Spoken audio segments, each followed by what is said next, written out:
Shalom bagi kita semua, damai sejahtera daripada Allah Bapa, kasih daripada anaknya Tuhan kita Yesus Kristus, dan persekutuan dengan Roh Kudus akan menyertai kita sekalian. Perenungan firman Tuhan pada saat ini kita ambil di dalam 2 Tawarikh 18 ayat 12 dan 13. Suruhan yang pergi memanggil Mika itu berkata kepadanya, "Ketahuilah, nabi-nabi itu sudah sepakat meramalkan yang baik bagi raja. Hendaklah engkau juga berbicara seperti salah seorang daripada mereka dan meramalkan yang baik." Tetapi Mika menjawab, "Demi Tuhan yang hidup, sesungguhnya apa yang akan difirmankan Allahku, itulah yang akan kukatakan." Orang yang mengasihi Tuhan akan hidup untuk menyenangkan hatinya dan tidak akan mengkompromikan kasih tersebut dengan apapun juga. Sebab salah satu bukti dari kasih adalah keinginan untuk menyenangkan hati dari orang yang dikasihi. Orang yang mengasihi tidak akan bersedia melakukan apapun yang akan menyakiti hati dari orang yang ia cintai. Demikian pula halnya dengan orang yang mengasihi Tuhan. Ia akan melakukan kehendak Tuhan untuk menyenangkan hatinya. Di samping itu, ia tidak akan memenuhi permintaan siapapun apabila hal tersebut bertentangan dengan kehendak Tuhan. Dengan kata lain, ia tidak akan bersedia menyenangkan hati manusia dengan mendukakan hati Tuhan. Pilihan itulah yang diambil oleh Nabi Mika, seperti yang dicatat dalam 2 Tawarikh 18 ini.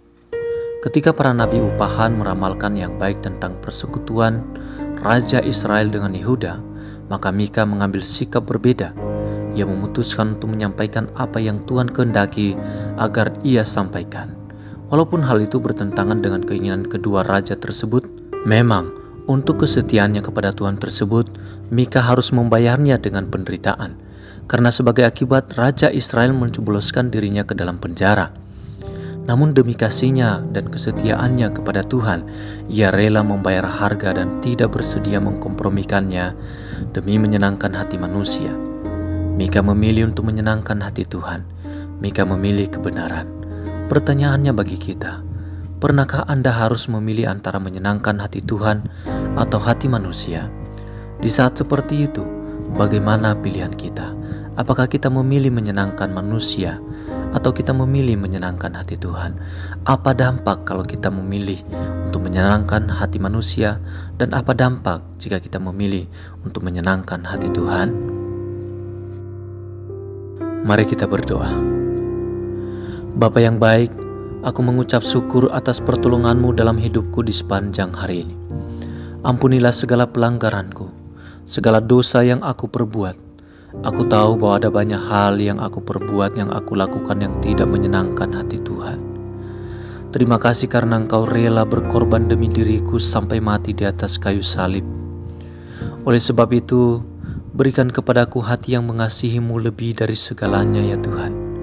Sehingga yang menjadi keinginan dan harapanku adalah hidup untuk menyenangkan hati-Mu saja. Berikan aku hikmat untuk dapat membedakan antara kehendak-Mu dengan keinginanku sendiri. Tuntunlah aku dengan firman-Mu, agar aku tidak salah jalan, dan biarlah Roh Kudus berkarya dalam hidupku untuk menghasilkan buah yang banyak. Aku berterima kasih ya Tuhan untuk setengah tahun yang telah kulalui di dalam anugerah-Mu. Tidak pernah Engkau meninggalkan diriku, namun di dalam kasih setia-Mu Engkau senantiasa menyertai aku. Engkau membuka jalan bagi diriku dan menolong aku untuk mengatasi semua tantangan kehidupan yang merintangi hidupku.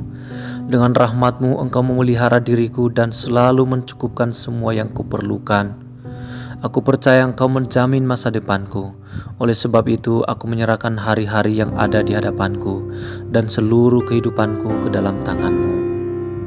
Tolong aku ya Tuhan supaya aku dapat menjadi berkat di dalam keluargaku.